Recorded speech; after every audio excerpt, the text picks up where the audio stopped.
Assalamualaikum warahmatullahi wabarakatuh. Selamat pagi, sore, malam, karena ini bisa diakses kapanpun ya kepada teman-teman offering mata kuliah pendidikan kewarganegaraan. Baik, bertemu lagi dengan saya, dosen pengampu pendidikan kewarganegaraan. Nah, di pertemuan ke-7. Oke, ya.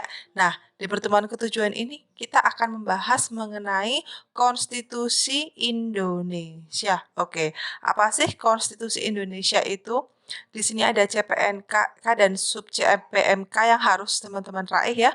Pokoknya di materi ini teman-teman harus dapat menganalisis konsep dan penerapan UUD NRI tahun 1945 sebagai konstitusi di Indonesia dari sudut pandang dinamika kehidupan berbangsa dan bernegara, dan teman-teman mampu menjelaskan konsep dan bentuk konstitusi di Indonesia serta mampu mengidentifikasi bentuk-bentuk penerapan konstitusi di Indonesia berdasarkan implementasi peraturan perundang-undangan. Oke, sambil santai saja kita bahas ya, apa sih itu konstitusi itu, seperti apa implementasinya di Indonesia. Di sini saya ada sedikit ilustrasi mengenai konstitusi ya. Di sini ada bapak-bapak, let's say mereka adalah founding fathers dari Amerika atau suatu negara gitu ya. Ketika mereka berbicara di sini kayak life, liberty, and the pursuit of happiness, kemudian property, ekonomi, dan juga crowd telah membahas dasar-dasar negara yang sangat apa sih konstitusi itu. Jadi mungkin dari ilustrasi ini kita dapat menarik sedikit kesimpulan bahwa konstitusi ini harus mencakup semua aspek dan semua elemen dari masyarakat, dari seluruh lapisan masyarakatnya, ekonominya, dari segi sosialnya, dari segi educationnya, pokoknya semuanya gitulah. Nah, ini dia konsep dasar konstitusi ya. Kalau dari bahasa-bahasa Prancis itu konstitue atau bahasa Jermannya Verfassung, Belandanya konstituti, dan dalam Arab Masyrituyah. Memang konstitusi itu awalnya pemikirannya dari dataran Eropa. Tapi walaupun beda-beda di berbagai negara, intinya konstitusi itu merupakan segala ketentuan dan aturan tentang ketatanegaraan yang undang-undang yang dicakup undang-undang dasar dan juga sebagainya. Jadi tentang undang-undang dasar, peraturan.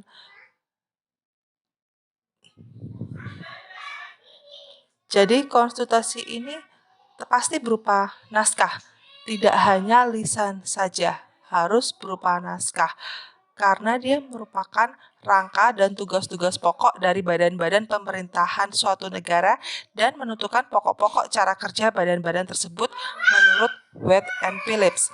Menurut Edward Kennedy, beliau bilang bahwa konstitusi ini tidak hanya melindungi orang-orang yang pendapatnya dan satu perspektif dengan kita, tapi itu juga melindungi pandangan-pandangan orang yang berbeda pandangan dengan kita.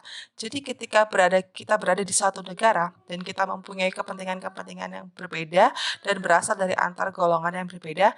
Nah, kemarin kita sudah bahas ya mengenai antar golongan SARA di identitas nasional. Jadi, walaupun pandangan kita tentang hukum, SARA, social justice, dan lain-lain berbeda, tetap harus dilindungi oleh konstitusi. Itu aja. Oke, next. Lalu apa aja sih muatan dan nilai konstitusi? Ada 4 muatan konstitusi. Yang pertama, mengenai organisasi negara. Yang kedua, hak-hak hak asasi manusia maksud saya. Yang ketiga, prosedur mengubah konstitusi ya. Seperti apa sih prosedur mengubah konstitusi? Itu tidak serta merta mudah prosedurnya juga gitu. Prosedurnya seperti apa? Nah, kita itu kan punya trias politika ya.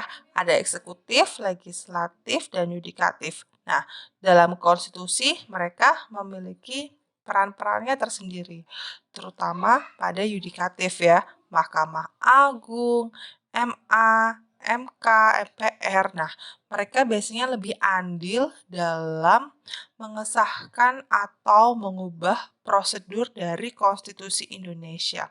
Ada kalanya konstitusi ini memuat larangan untuk mengubah sifat tertentu dari konstitusi tersebut. Sementara nilai konstitusi ada 3 nilai konstitusi. Yang pertama adalah normatif. Apa itu nilai normatif? Nilai normatif berarti konstitusi sebagai hukum yang paling tinggi dari sebuah bangsa. Nah, karena dia hukum yang paling tinggi, maka harus benar-benar dipatuhi oleh penguasa dan masyarakat secara murni dan konsekuen. Jadi, memang tidak pandang bulu, mau apapun status kamu di negara, anak pejabat atau anak petani. Nah, ketika hukumnya bersifat formatif, nah berarti dia harus dipatuhi oleh seluruh masyarakat secara murni dan konsekuen. Nilai yang kedua adalah nilai nominal. Nilai nominal ini konstitusi berlaku secara hukum. Iya, benar, mereka berlaku secara hukum. Tapi dalam implementasinya dia belum bisa dijelaskan atau belum bisa dijalankan secara maksimal. Tapi berlaku secara hukum, iya benar. Tapi tidak bisa dilakukan secara sempurna. Nah, ini berarti dia bernilai nominal. Apabila bernilai semantik, berarti konstitusi ini berlaku benar. Tapi hanya formalitas. Makanya di sini saya tulis tidak dilaksanakan. Dia hanya untuk formalitas saja dan digunakan dalam menjalankan kekuasaan politik saja. Karena dalam praktiknya terkadang ada penyelewengan, sehingga konstitusi itu tidak dijalankan sama sekali seperti yang telah saya terangkan sebelumnya. Jadi ada normatif, nominal, semantik. Paling gampang normatif itu murni dan keseluruhan. Nominal berlaku sebagian. Semantik formalitas doang. Tidak berlaku sama sekali. Oke, next. Mengenai bentuk konstitusi.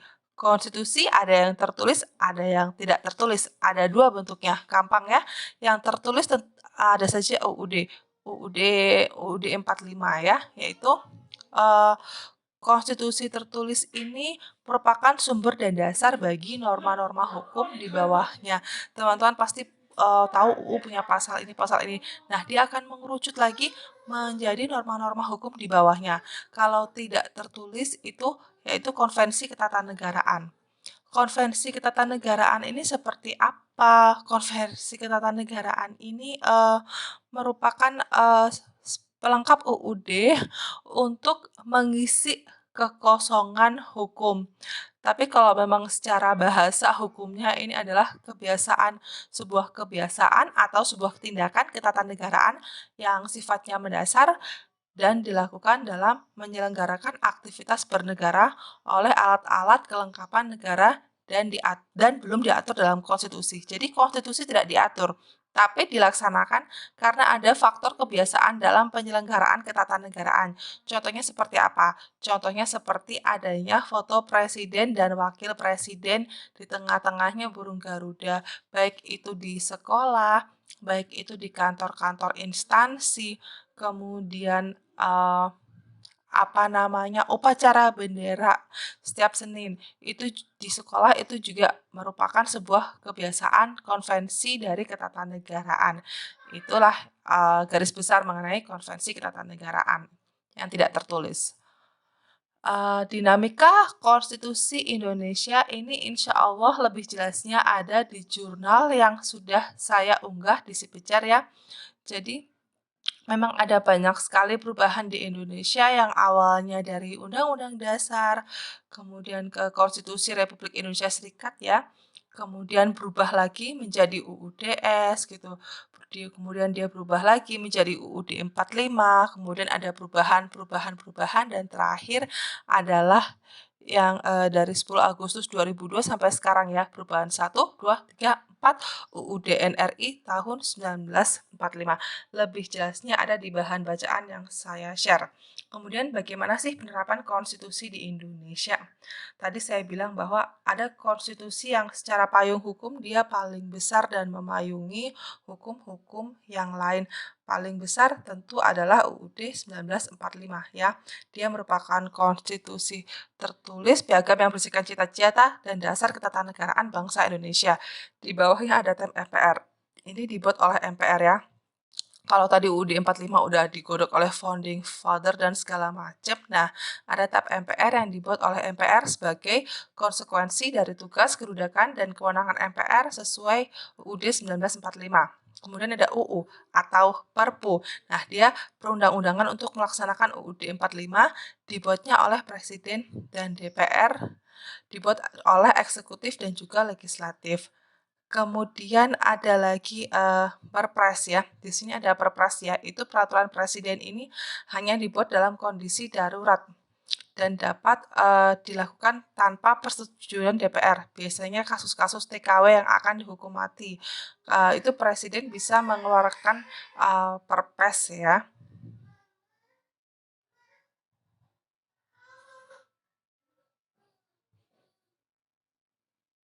Oke, lanjut ya tadi Perpres. Nah, yang dilaksanakan oleh presiden dalam kondisi darurat, jadi membebaskan TKW atau TKI yang mau dihukum mati. Nah, atau biasanya mengenai hukuman mati itu presiden mempunyai hak untuk membuat keputusan tanpa DPR. Teman-teman mungkin ingat nih Omnibus Law, mungkin teman-teman waktu itu ada yang turun ke jalan, demo ya, karena waktu itu mahasiswa banyak yang demo membahas mengenai RUU Cipta Kerja, Omnibus Law, RUU PKS, RUU pengesahan kekerasan seksual gitu kan. Itu banyak yang Eee, apa-apa harus nunggu dari DPR, kemudian ke presiden lagi, terus nunggu lagi di DPR lagi. Emang seperti itu, sistemnya UU seperti itu ya. Di bawahnya lagi ada PP atau peraturan pemerintah. Ini pelaksanaan dari suatu UU dan pemerintah yang menjalankan. Di bawahnya lagi ada peraturan presiden, di bawahnya lagi ada perda provinsi yang dibuat oleh provinsi-provinsi daerah, di bawahnya lagi ada perda kota atau kabupaten ya. Ini berdasarkan UU nomor 12 tahun 2011 mengenai peraturan perundang-undangan. Nah, tentu saja ini sistemnya kalau saya lihat ini sudah bagus dan rapi sekali piramida ini. Benar-benar dari yang paling atas, paling berkuasa sampai ke bawah, ke bawah, ke bawah, sampai peraturan yang dibuat oleh kabupaten-kabupaten dan kota-kota di seluruh Indonesia. Dan tapi tentu tidak bisa seperfect ini, tidak bisa berjalan dengan lancar tanpa adanya partisipasi dari warga negara Indonesia sendiri. Kalau teman-teman melihat ini memang terlihat indah ya, ini benar-benar terlihat indah sekali ditata dengan baik dan juga rapi.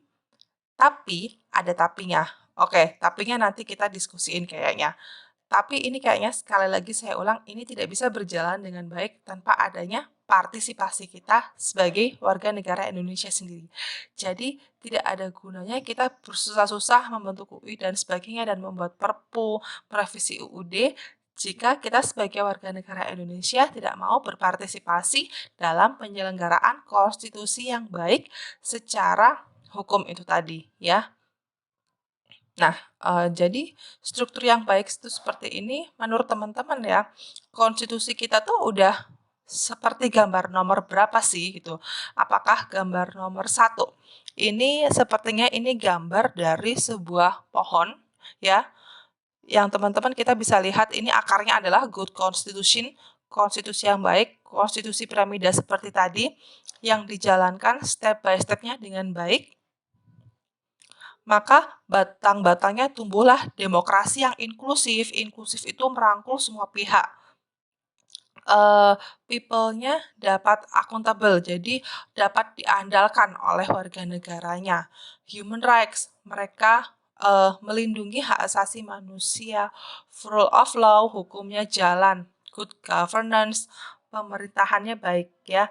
Akhirnya dia menghasilkan buah-buah seperti ini, pendidikan, opportunity, tunjangan kesehatan, justice ya, yang dapat dipetik oleh warganya sendiri. Atau ya, konstitusi kita seperti yang digambar sebelah kanan ini. Akarnya dia dari bad constitution. Bad constitution ini berarti piramida yang tadi sudah kokoh itu tidak dijalankan dengan benar, tidak dijalankan dengan semestinya ya. Maka lahirlah bad constitution yang melahirkan batang-batangnya seperti ini. Political power by money and force, berarti KKN berarti ini ya. Lack of democracy, nggak ada demokrasi. Politisinya arogan-arogan semua. Diskriminasi, konflik SARA yang kita bahas minggu lalu, korupsi, administrasinya buruk ini. Aduh, birokrasinya ribet dan inequality, ketidaksetaraan. Ada kesenjangan, yang miskin banget, yang kaya banget, yang pejabat bisa seenaknya, yang orang miskin nyuri ayam dihukum 10 tahun dan sebagainya. Nah, menurut teman-teman ya, kalau menurut struktur ini ya, menurut saya ini udah cakep banget konstitusi kita. Tapi menurut slide ini, menurut teman-teman ya, konstitusi kita udah sesuai dengan nomor berapa dan mengapa. Apabila teman-teman menjawab nomor 1 mengapa, apabila teman-teman menjawab nomor 2 mengapa. Nah, silahkan diskusi ini kalian tulis di kolom diskusi di Sipejar berdasarkan alasannya. Bagus banget apabila kalian mau memasukkan contoh-contoh pasal-pasal dan sebagainya dari bahan-bahan bacaan yang telah saya submit di Sipejar. Oke, silahkan kita lanjutkan materi ini dengan diskusi di Sipejar. Terima kasih.